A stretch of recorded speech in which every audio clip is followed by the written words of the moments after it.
Erev Tov לכולם, Shalom וברכה. C'est bon? Oui, c'est bon. Toda Rabba.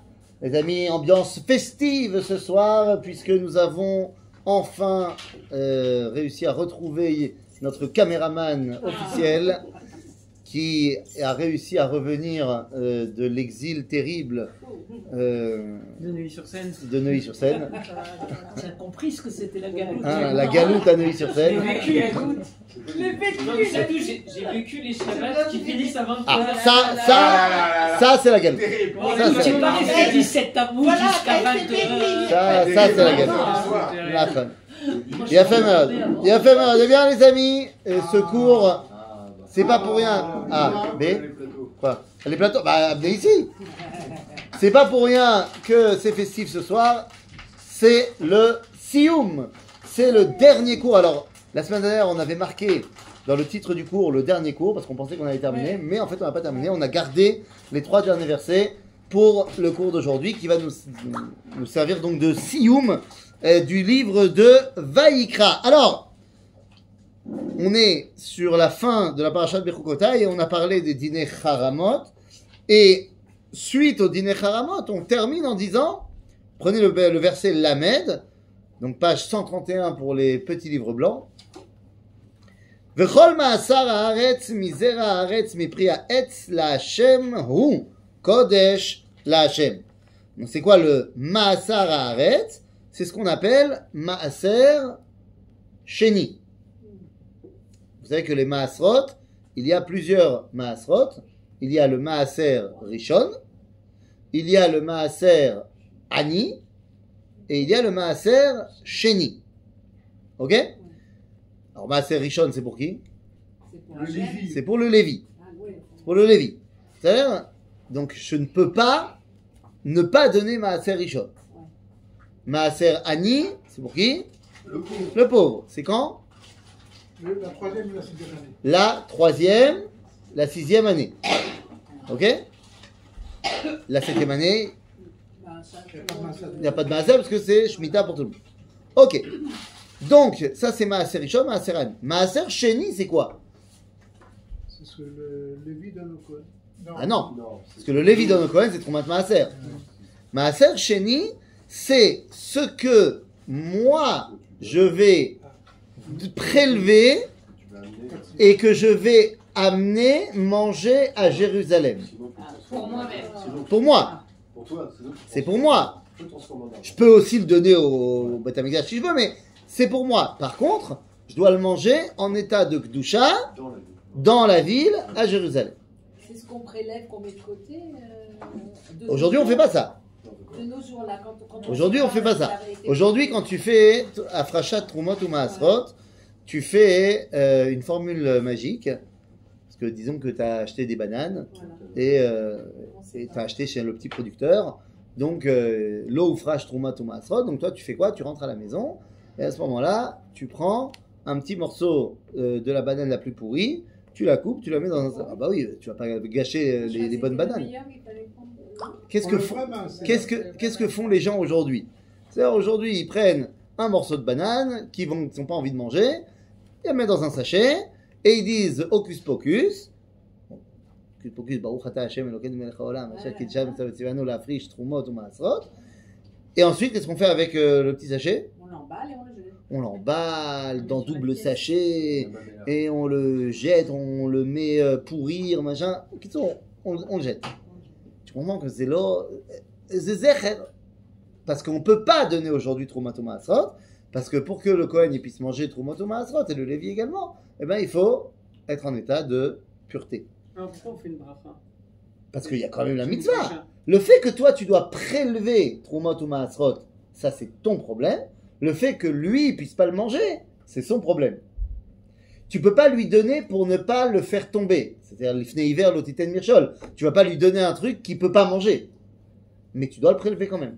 D'accord? Donc le fait que toi, tu dois le prélever, c'est indépendant du fait que lui, il va le manger. D'accord? Donc ça, c'est Trumot et Maasrot. Donc aujourd'hui, on fait en souvenir. D'accord. Et quand c'est le producteur qui prélève, il fait quoi de tout ce qu'il prélève? L'appareil, il détruit. Il brûle en général. Ça Maintenant, il faut bien comprendre que à l'époque, dans une société agricole, Afrachat, Trumot ou Maasrot, tous les économistes de l'époque, ils en tiennent compte. Parce qu'on parle de quantité astronomique. C'est-à-dire que quand on dit que le Kohen, il peut vivre grâce au Trumot du Tzibour, bah oui, c'est vrai. Mais nous, aujourd'hui, Trumot ou Maasrot, c'est devenu un truc folklorique. Mais Zrat Hashem, on pourra recommencer. Alors, ça sera plus chaque personne, parce qu'on n'est plus tous des agriculteurs, mais c'est pas grave. C'est l'agriculteur qui a des hectares à n'en plus finir, bah lui, il donnera, il n'est pas obligé de donner tout d'ailleurs à un seul Kohen. On peut séparer. Pourquoi de nos jours on ne donne pas un Kohen par exemple? Et parce qu'il peut rien en faire. On a dit, tant qu'il peut pas les manger, tu peux pas lui donner, parce que sinon il va fauter. Alors, on ne sait pas s'il est Kohen, mais en plus de ça, même s'il est Kohen, il peut rien en faire. D'accord? Maintenant, on ne sait pas s'il est Kohen, Chazaka. C'est quoi Chazaka? Chazaka, qu'un Kohen, il est Kohen tant qu'il n'y a pas preuve du contraire.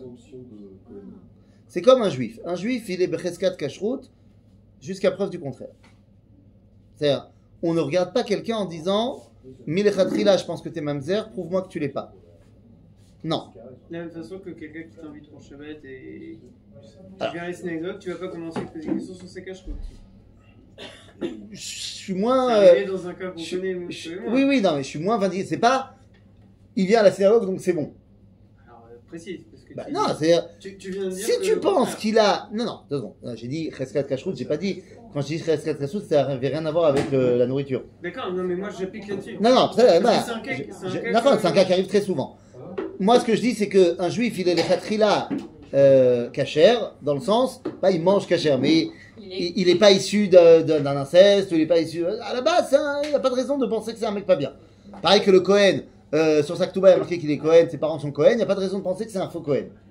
Maintenant, après, tu augmentes la question et tu dis est-ce que quelqu'un qui a l'air religieux, qui a l'air de faire la cacheroute, est-ce que je peux aller manger chez lui? Pour ce qui est de la cacheroute, Ed echad ne'eman beisouri. C'est la formule qui est utilisée dans le Talmud pour dire que ça suffit que le mec il te dise c'est cachère chez moi pour que tu lui fasses confiance. Dans le cas où il n'y a pas d'autres red flags. Comme quoi? Bah, par exemple, disons que le mec il est venu à la synagogue et tu l'as vu descendre de sa voiture. Qu'il a son portable dans sa poche, qu'il a 29 tatouages et une boucle d'oreille qui lui a déformé l'oreille avec un truc. truc. C'est aussi évident. C'est-à-dire, donc. Ça, tout le monde dirait, bah non. Mais il te dit, c'est caché chez moi. Oui, mais je suis en droit de penser que tu sais pas ce que c'est caché. Je suis pas d'accord pour les tatouages parce qu'il a pu faire tes chouvas. Non, mais tu sais que le cas que tu comprends que le cas que je viens de citer n'est pas réel. Non, mais moi j'imagine tout de suite. C'est un exemple. C'est un exemple. J'ai dit, il a 29 tatouages, plus.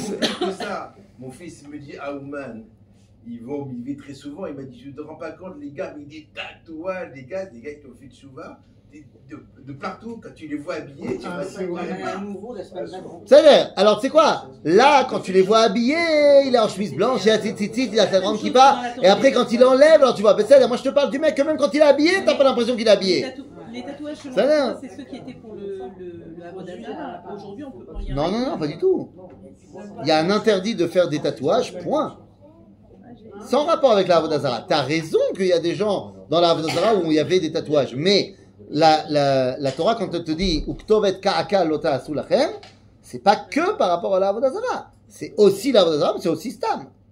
T'as pas le droit de te faire un tatouage. Sur l'apparence des gens. Non, mais. Non, mais c'est ça qui Oui, mais évidemment que oui. Évidemment que oui. Quelqu'un, il te dit, la cacheroute, c'est moi, je dois faire attention à ce que je vais manger. Il y a quelqu'un qui m'a invité à aller manger chez lui. Il n'y a rien qui me laisse penser que ce mec-là, il connaît la cacheroute. Parce que dans ce qui dégage à autrui, il n'y a rien qui me laisse penser que le mec, il mange cachère. Je suis en droit de dire, bah, j'ai pas envie d'aller manger chez toi. Oui, je suis désolé de te juger sur ton apparence. Peut-être qu'en vrai, le mec, il fait ça parce que c'est un tzaddik nistar, il veut être super nistar. Bon, d'accord, mais c'est son problème. D'accord? Maintenant, de là, est-ce que je dois aller faire une chakiré? Que je dois aller regarder dans ses tzitziotes, machin, tout bien? Non! C'est-à-dire, le mec, il a l'air de savoir de quoi il parle. Il me dit que c'est cachère chez lui. Je suis pas censé aller vérifier plus. À partir du moment où il y a de l'argent en jeu, ça peut rien avoir. C'est-à-dire, ça, il faut une théorie de cacheroute, à Kolta. C'est-à-dire, parce que s'il a un enjeu, Il y a pas de... Mais il est Oui. biaisé. Est-ce que le tatouage permanent chez les femmes qui font. Moi j'avais des patients, ils avaient des. Ouais, ou les sourcils, ou les trucs comme ça. C'est considéré C'est- tatouage. Je suis pas assez pointilleux là-dessus. Je crois, de ce que j'ai appris, de ce que je connais, c'est que même le tatouage permanent, à un moment donné, il s'efface. Ils s'en font. D'accord ? À un moment donné, Faut le refaire. il faut le refaire. Donc c'est pas vraiment un tatouage. C'est-à-dire, Oui, mais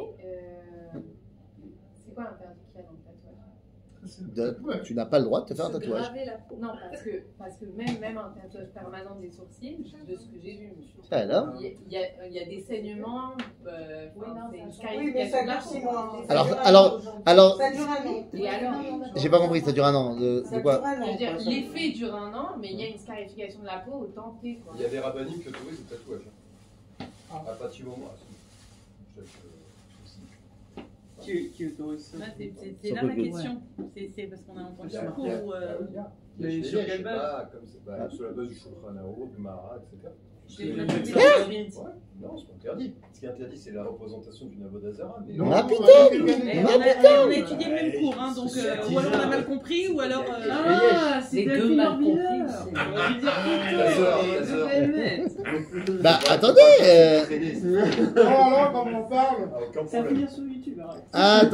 Attention. Alors, regarde qu'est-ce qu'il y avait marqué là-bas. C'est dans la paracha de Kedoshim. On va reprendre le verset. Où est-ce qu'il est le verset? On va pas finir aujourd'hui. On n'a pas fini aujourd'hui. Attends, tu me mets la pression. Regarde. Attends. Attendez. Ah, quelle pression maintenant, voilà.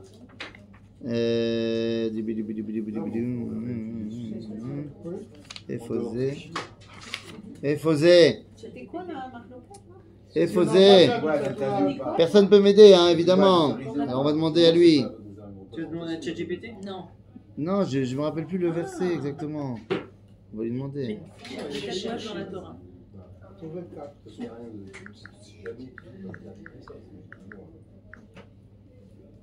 Ok. Alors, You de tête. Bah, j'étais là, c'était bien. Kafret. Ah bah voilà, c'est la pêche d'avant. Pas que la cavote moi. וסרט לנפש לא תיתנו בבשרכם, וכתובת קעקע לא תיתנו בכם, אני השם. בסדר? הנה, רש"י te dit, מה זה כתובת קעקע? Où t'as vu עבודה זרה toi? Sur ChatGPT. כתובת קעקע, il te dit, כתב המחוקה ושקוע שאינו נמחק לעולם, שמקעקעו במחט והוא משחיר לעולם. On dit c'est quoi un tatouage? C'est un truc qui reste permanent. Après le truc de Malabar. Quoi? Non. Mais non. Ah, mais là, c'est ça. Mais il dit que c'est pas. Tu parles des décalcomanies toi? Il va revoir. קעקע, לשון והוקע אותם, והוקענום, תוך חבים עץ אותם עליהם, ונמצאו מחוקים ודומים ברחב. Ah, tu m'as rappelé des bons souvenirs. Oh, c'est excellent.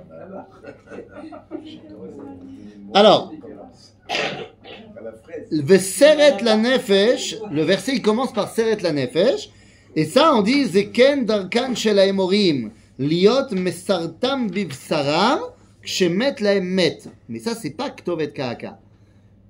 Il y a le fait qu'on n'a pas le droit de se scarifier. Ça, c'était le minag des Ovdei Avodah Zara aux enterrements. Voilà.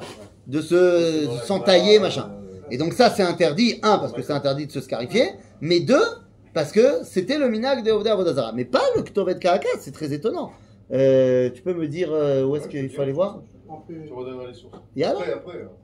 Non, parce que je connais pas de rabbins qui ont permis les tatouages. Pas permis, mais disons qu'ils n'ont pas. C'est pas.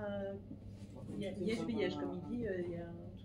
Pourtant, c'est hyper clair. J'ai pas entendu de rabbins qui ont dit moutar. C'est moutar ou azour. Non, je sais. Non, c'est pas. Une chose est sûre, c'est moi je vais faire moi. Une chose est sûre, c'est pas parce que tu as fait un tatouage que tu as l'obligation de l'enlever. Ouais, Ça c'est autre chose. T'es pas obligé de l'enlever. Si tu l'as fait, tu l'as fait. Tu peux faire tchouva sans forcément l'enlever. C'est-à-dire, après, si ton tatouage c'est la Vierge Marie en grand, c'est vrai que quand tu vas aller au mikvé, c'est vrai que ça peut être compliqué. Mais bon, après T'imagines c'est la tronche des rabbins. hein, c'est compliqué. C'est compliqué. Enfin bon. Après, t'as des gens, ils te font comme tatouage, ils te font un Misraël Chai, ils te font un Magen David, des gens. On avait fait la Joconde et c'était un massacre. Après, tu penses pas, parce que tu fais un tatouage sur ton muscle et puis après tu grossis. Oh là là. Quand tu maigris. Top, Bekitso, Rabotai. On était quand même sur Maaser Sheni, hein, vous êtes partis très loin. Veim Gaol Igael Ish Mimaasero Chamishito Yosef Alav. Si tu veux, parce que Maaser Sheni, c'est ton Maaser Sheni que tu vas manger à Jérusalem en état de Kedusha, tu peux Livdot Oto. C'est-à-dire payer et donner la valeur de ce Maaser Sheni au Beth Amikdash. Par contre, si tu fais ça, amende. Comme d'habitude, 20%. 25. Non, 20. Ah bah non, 20. Ah, il y a à chaque fois Bernard. 25 ou 20 Ça fait 3 semaines, hein. T'as dit 25 la dernière fois. Oui, c'est un quart, oui. Ça fait 3 semaines qu'on est sur le même 20 ou 25, hein. Bon, mais Kitsour, donc il faut rajouter Chamishito Yosef Alav. C'est autre chose. C'est caché. C'est-à-dire, Tov. Tov, Vechol Maasar Bakar, Vatzon, Kol Asher Ya'avor Tachat HaShavet, Asiri Yekodesh La'Hashem. Qu'est-ce que c'est que cette histoire? C'est les Bechorim, non? Non, c'est pas les Bechorim. C'est quel Maaser? Maasar Behema. Maasar Behema, tu dois aussi apporter au Beth Amikdash Maasar Behema. C'est pas le premier? Non. C'est ce Maaser. Le Bechor de ton Behema, de tes Behemot, tu dois Livdot Oto, c'est Pidion Bechorot. C'est une chose. Ensuite, tu as Maasar Behema. Et là, le Maasar Behema, c'est quoi? C'est la 10e. C'est-à-dire, tu comptes. 10. J'ai Le 10e né. Enfin, j'ai mon cheptel. C'est-à-dire, je vois là, parce que Maasar Behema, j'en mets une fois par an. D'accord? Ils ne sont pas tous nés le même jour. Donc, ils sont le Rosh Chodesh Elul, j'amène Maasar Behema. Et donc, je regarde, j'ai 29, je sais pas moi, vaches. Ben, je compte. 1, 2, 3, 4, 5, 6, 7, 8, 9, Maasar. 1, 2, 3, 4, 5, 6, 7, 8, 9, Maasar. C'est celui qui devient, pas au hasard, j'ai compté, le 10e, Zé Kodesh. Ça, c'est vrai au niveau du Maasar Behema. Mais, ce verset-là va servir de point de départ à toute la théologie, j'ai envie de dire presque, à toute la Torah des chiffres du Ramchal. Jusqu'à présent, on a vu que quel était le chiffre qui revenait très souvent quand on parle de Kedusha et de Sefer Vayikra. C'est quoi le chiffre qui revenait tout le temps? 7. On a les 7 jours de la semaine qui est un Shabbat, on a les 7 jours de Yom Tov dans l'année, on a les 7 semaines qui amènent à Shavuot, on a les 7 ans qui amènent à la Shemitah, on a les 7 Shemitot qui amènent au Yovel, on a si tu fais bien comme il faut, je vais te bénir sur 7 générations, tu fais pas bien, eh bien, Sheval Chatotechem. Donc on voit que la dimension du 7, elle est extrêmement présente dans tout le livre de Vayikra. Pourquoi? On a dit c'est la Kedusha qu'il y a dans ce monde. Ça, le 7, c'est le chiffre de ce monde, donc c'est la Kedusha qui règne dans ce monde. Ça va? Il a fait mode. Bon alors, pourquoi est-ce que tu vas aller plus haut? Pourquoi tu veux monter? Quand on va encore plus loin dans les 7, on va pas s'arrêter simplement à Shemitah. Le monde, la Yérida du monde que Dieu il a créé, c'est, il y a les 7 jours de la création. Vébichlal, le monde il est de 7000 ans. D'accord? Ok? C'est ce qu'on croit en tout cas. Oui. C'est ce qu'on croit. Je sais pas. Oui, non, oui. Je sais pas, c'est pas écrit. Nachon, c'est pas écrit. Nachon, dans le Chumash, c'est marqué Bereshit, bara Elohim et Hashamayim et Haaretz. Dit la Gemara ne dit pas Bereshit, et la Barachet. Barachet, pour 6000 ans, le monde a été créé. Ah, 6000 ou 7000? Non, 6000 ans notre monde, et le 7000, le dernier millénaire, pour arriver au 7000, c'est Shabbat. Vaolam Charev. Mazé Charev, dit la Gemara, Charev mimilchamot. Ça, il n'y a plus de guerre. C'est 1000 ans de paix. C'est le Reich de 1000 ans. Grâce à Trump. Grâce à Trump. Voilà. 1000 ans de paix. 1000 ans de paix. Top. Ça, c'est l'histoire. 1000 ans de paix dans tous les sens, aussi bien J'en sais rien. mondialement que Bah oui, entre sûrement. les gens. Sûrement. Là, plus personne se dispute. Nahon. Nahon. C'est magnifique. Voilà, c'est pas chiant. Là, t'es quoi. J'ai vu récemment une interview de l'ancien champion olympique français, personnalité préférée des Français, 2 années consécutives. Le judoka. Oui, David Douillet. Ah. Il disait, je comprends pas pourquoi il y a des gens qui encore se font la guerre. Les gens sont bêtes ou quoi? C'est-à-dire, nous, on nous a appris au judo qu'il y a un tatami, on règle le problème là-bas, et en dehors, on est copains, parce qu'il n'y a aucune raison, les êtres humains, tout va bien. Donc peut-être qu'à un moment donné, tout ira bien. Donc 7000 ans, c'est la Miss Guéret, c'est le cadre de l'histoire. Bon, d'accord. Bah, quoi? Après 7000 ans. Comment ça, après 7000 ans? Bah, après 7000 ans, il y a... C'est une Shemitah. D'accord, c'est une Shemitah du monde. On commence 6 000 ans. Bah, mais non. Non. Mais non. Il faut arriver au Yovel. Donc ça veut dire qu'en fait, une vraie Miss Guéret, un vrai cadre du monde, c'est 50 000 ans. D'accord, mais ce qu'il dit, alors après l'an 7000, il y a. Bah ça continue, 50, c'est très bien. La paix ou la guerre? Hein, mais non, c'est la paix des bisounours. Il a dit le 8. 50 000 ans, c'est une Miss Guéret de Yovel du monde. Sauf que ça, c'est un monde. Il y a plusieurs. Bah, il y a combien de mondes? 7. Non. non, pardon. Ah bah non. On a lu dans Maseret Avodazara, là, dans ceux qui font la Daf Yomi, il y avait quoi? On a vu que Akadosh Baruch Hu, tous les soirs, il fait quoi tous les soirs? Toi, tu vas te coucher. Lui, il fait quoi? Dieu. Il me lit une histoire. Non, non, Dieu. Crée le monde. D majuscule point, il fait quoi? Crée le Hein? monde. Il va pas tatouer plein de gens. Qu'est-ce qu'il va faire? Ah si, il paraît que- Il paraît que c'est moutard. Il va faire quoi? Non, il prend son krouv katan. Hein? C'était hyper petit. C'était sous la ceinture de judo. Complet. Attends, mais pas Il va prendre son krouv kal chez Yeshlo, c'est-à-dire sa papa mobile, son scooter, et il se balade ben shmona asar elef olamot shelo. Elef. 18 000 mondes. Donc, si un monde c'est 50 000 ans, Attends, mais quand tu parles des mondes, c'est-à-dire en dehors de. je sais pas, me demande pas, je sais pas. Je sais pas. Je sais pas. Je sais pas. Je sais pas. Je laisse libre cours à la science-fiction. Mais on le dit pas. C'est pas On lit dans Télim. C'est dans Télim. Ah. Mais qu'est-ce que ça veut dire? J'en sais rien. En tout cas, si je fais un calcul de 18 000 fois 50 000, ça nous amène à un truc qui se rapproche des 900 millions.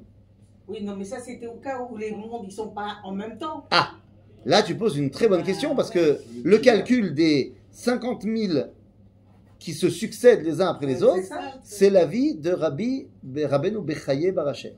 D'accord, c'est en même temps. Mais c'est pas l'avis du Harizal. L'avis du Harizal, c'est en même temps. Ça voudrait dire que l'univers tel qu'il est présenté dans le prisme de la Torah, c'est 900 millions d'années. C'est peu comparé aux 13,7 milliards d'années du Big Bang. L'Erteda, qu'est-ce qui s'est passé à 900 millions d'années exactement? L'Oyodea. Enfin bon, ce qui est important, c'est pas ça. Ce qui est important, c'est que tout ça s'inscrit dans la Miss Guéret du 7. Or, on a dit ici, Va'asiri yé Kodesh la Hashem. Le Ramchal nous dit que le monde du 7, c'est le cadre de vie dans lequel Dieu nous a mis. Mais il y a quelque chose qui est au-delà du 7. C'est quoi ce truc qui est au-delà du 7? La République. Le 8. Parce qu'il y avait le calendrier Après, il y a républicain le qui. Ah non, lui, il voulait mettre le 10. Oui. Non, mais moi je parle après 7, il y a 8. Le 8. Avant d'arriver au 10 de Napoléon. Hein, comment il voulait faire la dizaine. Pas la septaine, mais la dizaine. Des semaines de 10 jours. Ouais. Mais non, moi je parle après 7, il y a 8. Il me dit, le Ramchal, il y a 8. Enfin, le 8, c'est un endroit qui a déjà commencé, on l'a déjà vu ensemble. Ça a commencé au Beth Amikdash. Vehi bayom hashemini, bayom kalot Moshe lahakim et hamishkan. Donc, le 8e jour, c'est le monde du Beth Amikdash. C'est-à-dire, qu'est-ce que ça veut dire? Quelle différence? La grande différence entre le Beth Amikdash et ce monde, c'est qu'il y a la présence divine au quotidien palpable. Voilà ce qui se passe au Beth Amikdash. Pourquoi tu vas là-bas? L'Eraot et Pene Hashem. C'est-à-dire, tu vas au Beth Amikdash pour avoir cette connexion en 5G avec Akadosh Baruch. À n'importe quelle heure. N'importe quelle heure, quand tu es au Beth Amikdash, Donc après, t'es en ils sont contact avec inclus parmi les autres mondes. non, Azov, laisse Ah tomber ouais, ça. c'est- Je dis toi, quand tu viens au Beth Amikdash, Elle est partout. quelle est la différence entre toi à l'extérieur du Beth Amikdash et toi au Beth Amikdash? Oui, C'est que au Beth Amikdash, il n'y a plus d'écran entre toi et le dévoilement divin. D'accord? Alors que dans notre monde, bah, on voit bien qu'il y a une séparation entre le corps et l'âme, entre le monde physique et le dévoilement divin. Donc, le Beth Amikdash, c'est le 8e jour. Donc maintenant, je sais ce que c'est le 8e jour. C'est lorsqu'il n'y a plus rien qui fait écran entre le Beth Amikdash, entre le dévoilement de Dieu et l'homme. Le dévoilement de Dieu. Non, on ne parle pas de Hatzmut Abor, de l'essence divine. Après, il y a le 9e jour. Hmm? Les Nevi'im, ils vivent dans le 8e jour. Ah, ok. C'est-à-dire le prophète, au moment où il prophétise, n'importe quoi, au moment où il prophétise, il a une dimension, il est le Mikdash fait homme. Ok? Donc au 8e. Ça, c'est le 8e jour. J'ai pas 8e millénaire. Au 8e jour. 8e jour. On 8e sera jour. tous prophètes. Ah, il y a un idéal comme ça qui est marqué dans le livre de Yoël. Que viendra un temps où Dieu il mettra la prophétie sur tout le monde. On l'a déjà eu une fois, au Arsinaï. Il y a des prophètes aujourd'hui? Non. Non. Non. Toujours pas. Non. Manitou, il disait, le meilleur, pour savoir ce que c'est que la prophétie, il faut d'abord comprendre qu'il n'y en a pas aujourd'hui. Même des kabbalistes, c'est pas trop. Shum Dava. Les Mekoubalim, c'est pas du tout des Nevi'im. Les kabbalistes, ils essayent d'étudier de manière intellectuelle ce que les prophètes vivaient. Mais ils ne le vivent pas. C'est-à-dire, il n'y a aucun tzaddik, quel qu'il soit aujourd'hui, qui soit prophète. Il n'y a plus de prophète depuis malheureusement 2300 ans. Maintenant, ça va revenir. Mais pour l'instant, il n'y a pas. Donc, ni le Rabbi Dubavitch, ni le Rav Kook, ni Rabbi Nachman de Breslav, personne n'était prophète. Oui, mais il n'était quand même pas prophète. Il n'était pas prophète. Voilà. Mais le moule, hein, Donc, personne n'est prophète, le Yanouka non plus. Mais il y a des étincelles, il y a des intuitions. Quoi? Quand on rêve quelque chose. Qu'est-ce qu'il y a? T'es pas d'accord avec moi? Si, complètement. Eh ben voilà. Oui, il y a des. Non. Il y avait quand on rêve, il y a des intuitions. Ah, ben c'est Eder. Le rêve nous dit le Talmud. Le Talmud nous dit, tu as raison. Tu as raison. Le Talmud nous dit que le rêve c'est 1/60e de la prophétie. Et encore, ça dépend quel rêve. Parce que si c'est un rêve le vendredi soir après que t'aies trop mangé, c'est pas. Mais non, mais tu as raison. Il y a des dimensions qui peuvent te rattacher à quelque chose. Mais c'est pas la prophétie. C'est quelque chose. Il y a des tzadikim qui avaient ce qu'on appelait aujourd'hui Ruach HaKodesh. Ruach HaKodesh, c'est pas la névoie, c'est une intuition divine. Mais c'est pas la névoie. On peut tous y arriver. Hein. C'est pas la névoie. La névoie, c'est Dieu, il m'a parlé. Mais si la Tchéchérim, il donne nous on l'a fait. D'accord, Messiah Tcharim, il t'explique comment devenir Kadosh. Pas comment devenir Navi. Le Messiah Tcharim, il t'apprend à devenir apte à recevoir le Ruach HaKodesh. Après, est-ce que Dieu il te le donne ou pas, c'est son problème. Ok? Mais c'est là. Donc, Rabotai, le 9e jour, c'est encore autre chose. Hein? Puisque le 8e jour, c'est Beth Amikdash, bah, c'est le 9e jour. C'est la veille du 10. Oui, c'est la veille du 10, tout à fait. Le 9e jour, c'est le moment où il n'y a plus d'écran, cette fois non plus entre Dieu et l'homme, parce que ça c'était déjà le 8e jour, mais dans l'homme, il y a cette dualité entre mon corps et mon âme. Le 9e jour, il n'y a plus de séparation entre le corps et l'âme. Je pensais que c'était dans le 8. Non, dans le 8, il n'y a plus de séparation entre le monde et Dieu. C'est-à-dire, Dieu, il est palpable dans ce monde. C'est le Beth Amikdash. Mais au Beth Amikdash, il y a quand même des gens avec leur corps et leurs problématiques d'aller aux toilettes et machin. Mais dans le 9e jour, il n'y a plus de différence entre le corps et l'âme. C'est-à-dire, on vient de la lumière, là, c'est là. Alors, c'est pas clair. Est-ce que il n'y a plus de différence? Ça veut dire que le corps disparaît? Non, c'est pas. Non, c'est possible. Est-ce que le corps disparaît? Ou alors, est-ce que la symbiose, elle se fait différemment? On verra. Et le 10e jour, c'est le moment où il n'y a que la Kedusha. Donc, on n'existe plus. Tu vois, tu es toujours négative. Pourquoi tu es tout le temps négative? On vient de te parler d'évolution et de montée progressive. Donc c'est pas que tu disparais. Au contraire. On se fond dans... Il n'y a que la Kedusha. Toi, tu es Kedusha. D'accord. Tu es Kadosh. Je sais pas. Vous parlez de manière physique. Moi, je parle pas de manière physique. Je parle de manière kedushatique. Alors, pour essayer de mieux comprendre cette histoire-là, je vais vous donner le machal que j'ai déjà donné, qui nous servira donc de conclusion. Le machal que j'ai déjà donné très souvent. Alors, juste simplement, l'avant-dernier verset, il y a marqué Lo yevaker ben tov lera velo yamirenu veimamer yamirenu vayahu tumurato ye kodesh lo yigael. Tu peux pas donner de l'argent pour remplacer le Maasar Behema. Ça, on l'a mis de côté. Je reviens à mon exemple que je voulais dire, pour mieux comprendre. Si vous voulez bien comprendre cette évolution du 7 au 10, je dirais même du 6 au 10, eh bien, il faut voir le monde, je l'ai déjà dit, donc si vous semblez que c'est connu, c'est normal, il faut voir le monde comme un grand repas de Shabbat. C'est-à-dire, la création comme un grand repas de Shabbat. La première étape, c'est de mettre tout en place. C'est ce qu'on appelle les Sheshet Yemei HaMaaseh. C'est les 6 jours de la création. C'est le monde du 6. Ok, ce monde-là, il n'a qu'un seul rôle, c'est préparer au moment le plus important. Et donc, dans le repas, ces 6 jours-là, c'est les salades. Les salades ont un rôle dans le repas. Pas de régime ici. Les salades ont un rôle dans le repas, c'est...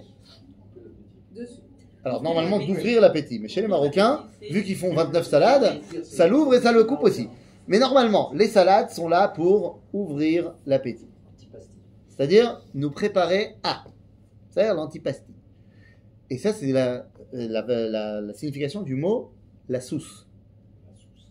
La souce, il a shon shesh, ça veut dire aller vers. Ok? Donc, aller vers, c'est shesh. C'est les salades qui doivent t'amener au repas.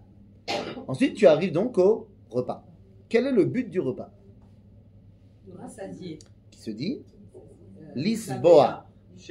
Milachon Sheva. Donc ça, c'est le Sheva. C'est le monde du 7. C'est le 7e jour. C'est notre monde. Ok? Et notre rôle dans ce monde, c'est d'arriver à satiété. C'est-à-dire de remplir ce qu'on a besoin de remplir.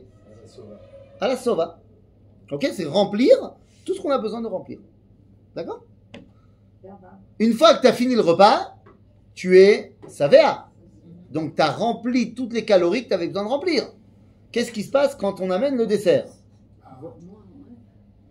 Est-ce que tu en as besoin? On devient chamen. On profite, c'est le... On devient chamen. Bah oui, le dessert par excellence, t'as pas besoin de manger, tu vas remplir des calories en plus, donc tu vas grossir. C'est shamen, milachon, shmone. C'est-à-dire, c'est ce qui est au-delà de ce que tu as besoin. Tu n'es plus dans ce monde, tu es au-delà. Ok, le dessert, son but c'est quoi? Le ta'anoug, le kiff. Bah, c'est ça le Beth Amikdash. Les tanek beta anougim. C'est ça? Ok, très bien. Une fois qu'on a fini le dessert et que le bouton, celui-là de la chemise, n'est pas contente, et que en plus tu as de manière très furtive défait la ceinture sous la table pour respirer, qu'est-ce qui se passe à ce moment-là? Tu dors. Non, tu dors pas encore. À ce moment-là, une fois que tu as fait Birkat Amazon, on passe sur le canapé et on amène le digestif. Un petit digestif. Chacun son digestif. Certains, ça sera une petite poire, une petite mirabelle, un petit schnapps, un petit whisky, des petites cacahuètes. La boucha. Dans la Mishnah, ce moment-là, c'était pas un truc, c'était le moment où les mecs ils en pouvaient plus. Et ils passaient dans une salle où ils avaient tous des couchettes comme ça, ils étaient en mode pépère. Et on amenait ce qu'on appelait Mugmar. Mugmar, c'est quoi? C'est des encens. En fait, tu amenais de la Ktoret et tu mettais comme ça faisait une bonne odeur dans la salle. Tu étais en mode. Hein? Non, pas forcément Shabbat. Non, c'est-à-dire le concept du je plane. Et ça s'appelle dans la Mishnah Sha'ashua. Sha'ashua. Et l'Ishta'ashea, c'est Milachon. Teisha. Et donc, c'est quoi le teisha? C'est le moment où tu planes, t'es bien. Et à un moment donné, fort de ton bien-être, là, tu te laisses partir. Tu te laisses partir, vezé à Eser, chez ou à Osher. Gamma Osher avec un Aleph, mais c'est aussi le Osher. Tu es. C'est quoi le Osher? Bah si, c'est quoi Osher? Non, le bonheur c'est avec un Aleph. Ah, Osher, la richesse. La richesse. La richesse, la plénitude dans tout. Ok? C'est un Eser. Donc, si je prends l'analogie du repas de Shabbat, le Eser c'est quand tu t'endors sur le canapé. Parce que toi, tu n'es jamais en Osher, mais demande aux hommes. Ça... Oh là là, Hein? j'ai toutes les horaires. Comment je suis. C'est pas moi. C'est pas moi. C'est quelqu'un qui me ressemble beaucoup, mais c'est pas moi. Et ça, c'est le 9? Ça, c'est le 10. Quand tu t'endors, c'est le 10. Il sait même plus. Le 9, c'est le kiff. C'était tellement Le de kiff. recherches La planade. Je ne me rappelle plus. On va vous laisser gérer ce problème de dormir ou pas pendant le Shabbat. Et ça nous amène au dernier verset du livre de Vaïkra. Elle a mitzvot. Asher tziva Hashem et Moshe. El bene Israël behar Sinai. Voilà les mitzvot que Dieu a ordonné à Moshe au bene Israël behar Sinai. Les amis, le livre de Vaïkra a duré très peu de temps. 38 jours. Du Har Sinai au Har Sinai. C'est-à-dire que c'est un codex de loi qui vient m'apprendre à quoi? Si je dois résumer tout le livre de Vaïkra en une phrase, c'est quoi le livre de Vaïkra? Ça vient apprendre au peuple juif à être Kadosh. Ça nous apprend la Kedusha. Ok? Cette Kedusha, il va falloir la mettre en pratique. Et le mode d'emploi pour mettre en pratique la Kedusha dans ce monde, c'est le livre de Dvarim. Alors pourquoi il y a le livre de Bamidbar au milieu? Eh bien parce que le livre de Bamidbar commence au même moment que le livre de Vaïkra. C'est un parallèle au livre de Vaïkra, mais qui prend un chemin complètement différent. Et ça va être le but du livre de Bamidbar, le Sefer HaDerer, le livre du chemin. Mais ça, c'est une autre histoire qu'on entamera. Alors pas la prochaine fois, parce qu'on a dit qu'on attendrait la rentrée pour commencer Bamidbar. Mais les cours prochains, on fera des cours freestyle. D'accord. Ça va? Par exemple, on étudiera le tatouage. Ah, voilà. Et moi, Ça va? j'aimerais avec la source. Ça va? Chazak, Chazak, Venit Chazek. C'est quoi la rentrée? Et maintenant, on va manger.